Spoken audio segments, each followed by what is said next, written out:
What's up, everybody? Andrew Mahone here with Darium's Competitive Pokemon. Going to be doing a deck profile on Christopher Schemanske's top 4 European International Championship list for Gardevoir GX. Now, this is a very unique and stunning list. I really like this thing. I had actually alluded in the last Gardevoir GX deck profile that I did with the Sylveon Pablo Meza's list. I'd actually alluded to this version of the deck in that video. Now, I had not actually seen a list for that version yet. I had not put any testing in with the Max Potion version yet. This version of the deck is being called Broken Gardevoir deck. This is just, a very, very good list. It is a solid list, and I think just the healing that it incorporates is just very good, and just the inclusion also of the 2 Gallade that we have in here just makes this list very versatile. You could see Christopher Schemanske put a lot of thought into this, even dividing up his splits of Kirlia and Ralts to cover different weaknesses. Just really, really cool. I think Christopher Schemanske was onto something special with this version of Gardevoir, and this version is the version that I expect to just become kind of the textbook version of this deck heading forward. It covers a lot of various weaknesses and just really covers its bases very strongly. Christopher Schemanske's got a huge finish to back this up, and I think just going forward, this is going to be the list that everybody is testing with, looking at, and just using in order to progress the format forward in a new direction. So let's take a look at what makes this deck so good and how this list was able to take, the previous, established archetype and really just make some incredible advancements. Starting off with 3 copies of Gardevoir GX, that is very usual. But we do have the 2 copies of Gallade, brand new. People weren't really doing this before Christopher Schemanske did it. He is also playing 2 copies of Kirlia, the Psychic version for Breakthrough, and 1 copy of the Fairy Kirlia, as well as 3 copies of the Fairy Ralts and 1 copy of the Psychic Ralts. He's also playing 1 Alolan Vulpix. Love the inclusion of Alolan Vulpix in here. I think that card is just so good in this deck, especially if you're not going to be playing Sylveon GX, as you could see that Christopher was not.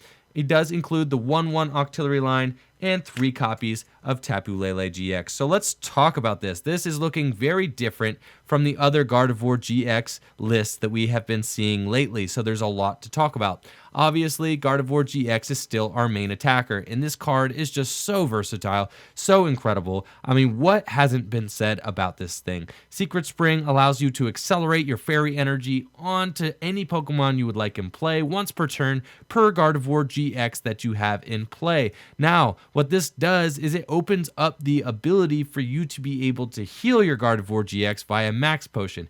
Max Potion, you have to discard the energy attached to Gardevoir GX, but since you're only attacking for 1 energy, it's very easy to attack with Infinite Force, Max Potion, heal all the damage off, clear your energy because Max Potion requires you to discard that energy, and then just Secret Spring more energy onto Gardevoir GX. Also with Twilight GX, with 4 Max Potion in deck and access to Twilight GX, that means you could use up to 8 Max Potion in this deck. Gardevoir GX is just such a versatile Pokemon. It really has the ability to outlast any deck in format when built correctly, and I think that this version of the deck has shown that it is just very strong, very versatile. I saw Chris win one of his games in top 8 just by decking out his opponent. He did not even take all the prizes that he needed to win the game. He just decked his opponent out, just was able to use Twilight GX, throw some resources back in, and deck his opponent out by healing and just maneuvering his board position around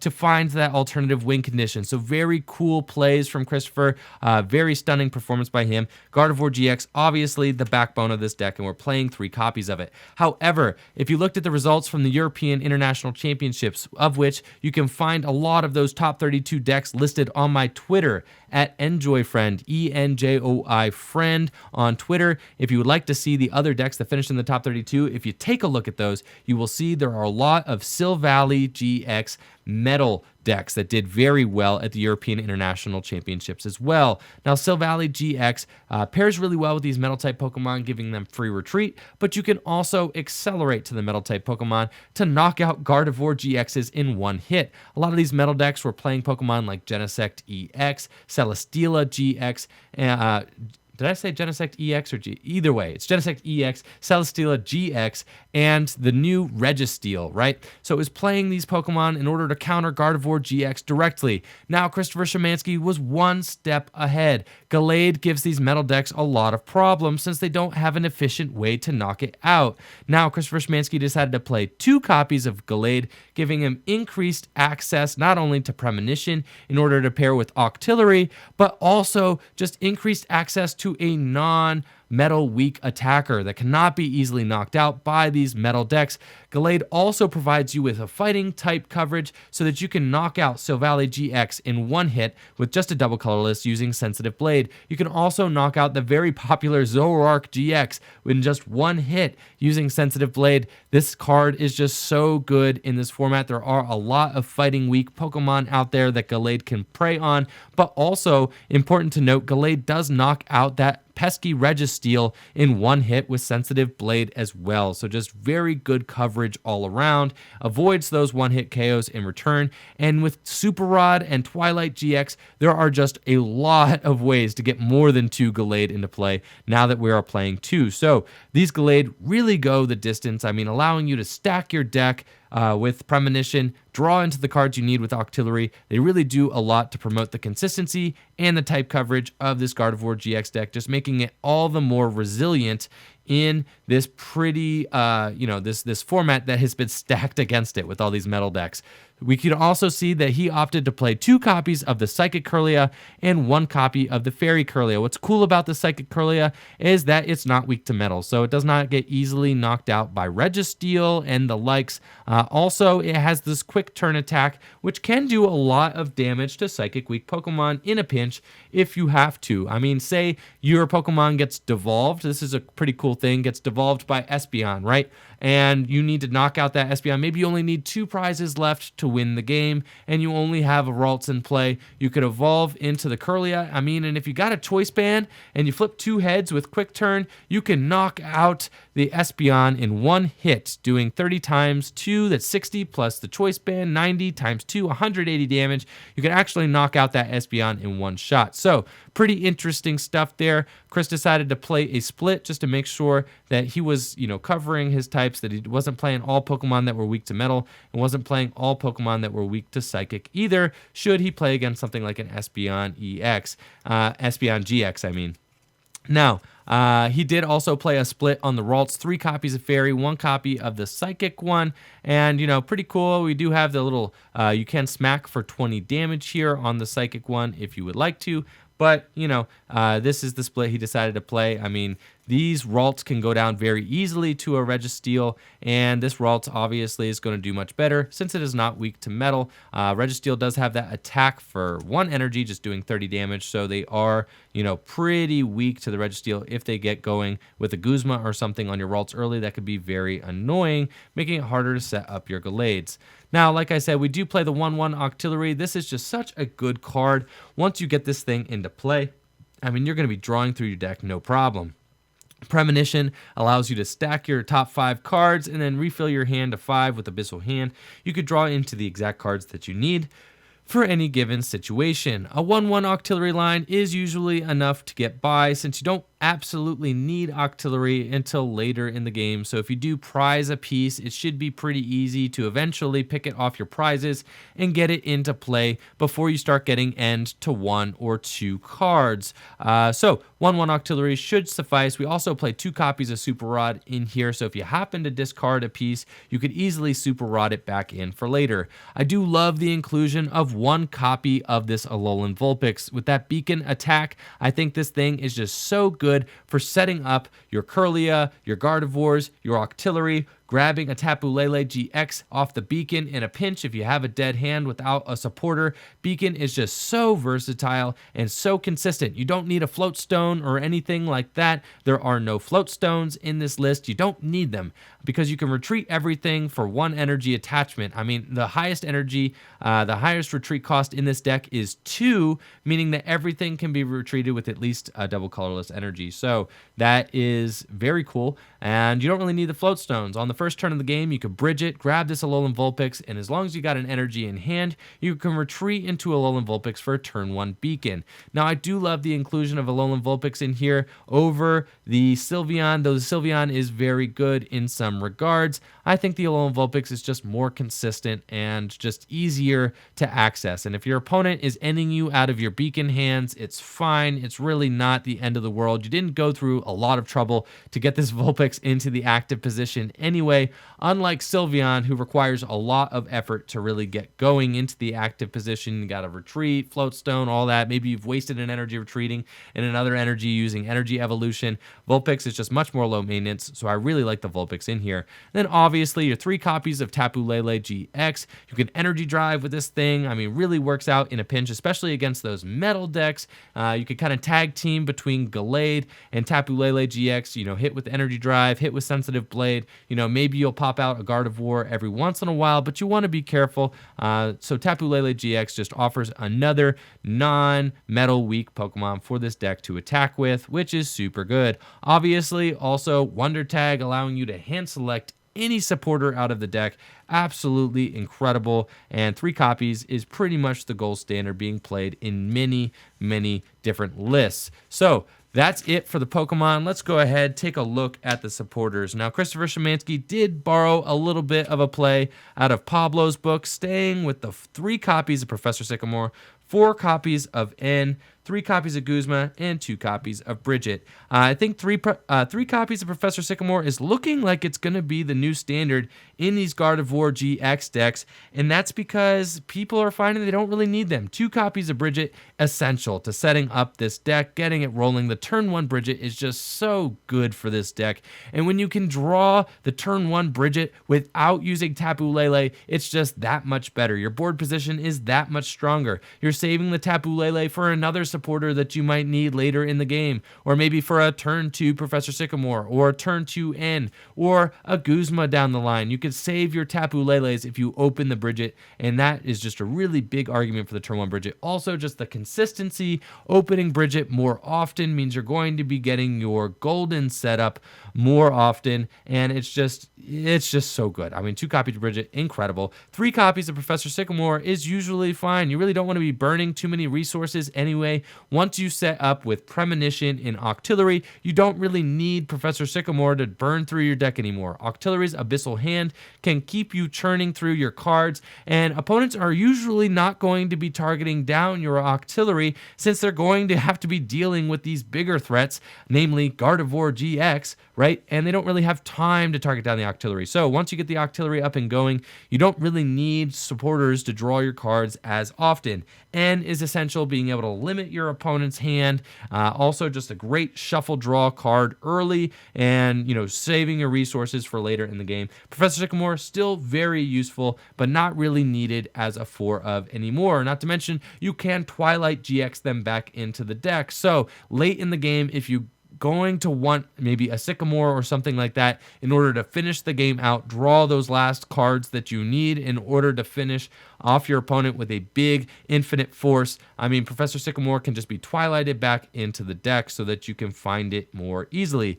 3 copies of Guzma is pretty standard in these decks. Obviously, with Twilight GX, you can have access to 6 Guzma throughout the course of the game, which is totally insane. And that's part of what just makes this deck so good, is that you just could play way more copies of supporters than your opponent can in any other kind of deck.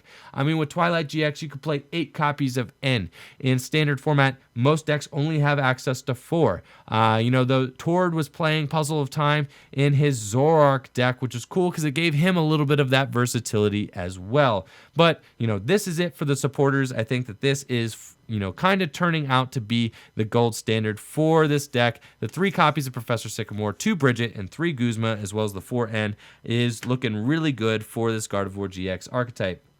Now, I'm excited about the items that Christopher played as well because he does have some unique inclusions. Obviously, we got our 4 Ultra Ball, helps to set up your deck, grab the Pokemon, thin your hands. I mean, there's a whole bunch of uses for Ultra Ball. Grabbing those clutch Tapu Lele GXs so that you could get, the supporter of choice as well. Obviously, Ultra Ball is a no-brainer. I do love 4 copies of Rare Candy. I see some people playing Stage 2 decks with only 3 copies of Rare Candy, and that really makes me nervous. So I love to see 4 copies of Rare Candy in lists. We also have 4 copies of Max Potion, and I love Max Potion in this deck. Max Potion is very good against Pokemon that snipe, like Buzzwole GX, Tapu Koko GX, Latios from Shining Legends. It's also very good against Po-Town. If you happen to have to evolve up through Po-Town, that could be devastating. 30 damage on all of your evolution Pokemons can make it much easier for your opponent to knock them out. Also, if they happen to be using Espeon, they could devolve them, make you do it again. If you can't find your field blowers, that could be a total pain. With Max Potion, you could kind of fearlessly just evolve up through Po-Town, glance the damage off with Max Potion, and continue pummeling away at your opponents. This is just such a good inclusion in this deck, and I got a little taste of the power of Max Potion at the Connecticut Regional Championships, just playing 3 in my Decidueye deck. Playing 4 in a Gardevoir GX deck is totally nuts. I totally love it. It is just very powerful, making this deck just really, really able to outlast your opponents, especially against a deck like Tords that was able to win the European International Championships. That is mainly a 2-hit KO deck. Now, a 2-hit KO deck like that is going to rely on doing damage and then, finishing things off with very efficient attacks. Gardevoir GX can glance those attacks off with Max Potion and just make sure that it outlasts a deck that is trying to 2-hit KO and eventually pump out big 1-hit KOs with Infinite Force. Now, speaking of Max Potion, I mean, it is going to be a toll on your energy count, since every time you play a Max Potion, you have to discard all the energy attached to that Pokemon. And that's where Super Rod comes in. You can see here that Christopher is playing a second copy of Super Rod. Very cool for this Gardevoir GX deck because it allows you to recover those energies that you discard with Max Potion, and you can just continue using the Secret Spring ability throughout the course of the game, making sure your deck is always juiced with that fairy energy. Love 2 copies of Super Rod in here. Also great, you just never miss a Gardevoir GX. You can always throw your Gardevoir GXs back into the deck. If you happen to discard them, you can always throw your Gallades back into the deck if you happen to discard them as well. I do love that Christopher still plays 1 copy of Parallel City. This is just such a good stadium card. Really forces your opponent to make some compromising decisions, having to limit them to just 3 benched Pokemon. If you are able to get the Parallel City on the first turn of the game, they might not be able to Tapu Lele for the Bridget, right? Because if they play Tapu Lele, they bridge it, then they can only get 2 basic Pokemon for their bench rather than the typical 3. And that can be very annoying for them. I just think Parallel City is probably one of the best stadium cards ever printed. This thing is incredible, and I think it just does very well against other set-up decks. It can really make your opponent, make some awkward decisions. If they have 4 bench Pokemon that they really want to keep, they might have to ditch one. Then when you knock out their active, something like that, or Guzma, something up on the bench that they wanted to keep, knock that out as well. There are just some really good power plays that you can make with Parallel City, so I really like it here. We also play 2 copies of Field Blower, great for removing tools from Gardevoir, but also great for removing those pesky Fighting Fury belts from Volcanion and Turtonator in those fire decks. We did see that 1 fire deck did end up making the top 8 at the European International Championships, so that is very cool. Field Blower, just an essential card, removes tools, removes stadiums. If you happen to get Parallel City, you want to get rid of that as well so that you can flex out on your bench too.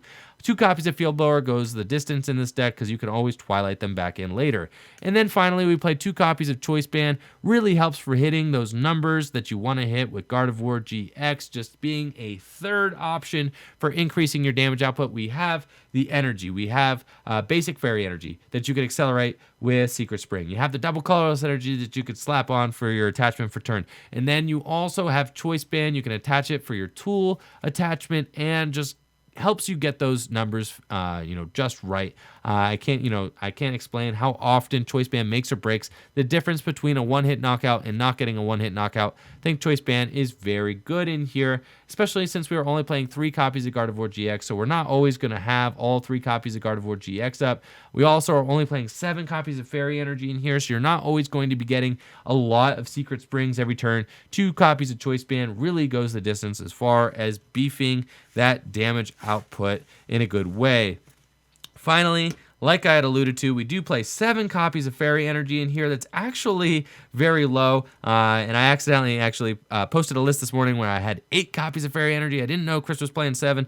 I was not actually looking out for that, so I made that little error, fixed it. He is playing 7, which he can get away with because he is playing those 2 copies of Super Rod to throw the energies back into the deck. This is as low as it goes for Gardevoir GX. I thought that 8 was as low as it goes, but 7, obviously Christopher showed he can make it work with 7, so I would say that 7 is, I wouldn't go any lower than 7. I think this is really scraping the bottom of the barrel as far as looking for deck space goes, but it works. I mean, he does a lot of heavy lifting with cards like Gallade, using double colorless energy efficiently and effectively, attacking with Sensitive Blade. Also, just with Super Rod, he could constantly replenish these 7 energies, so he doesn't ever have just a lot sitting in the discard pile at any given point in time.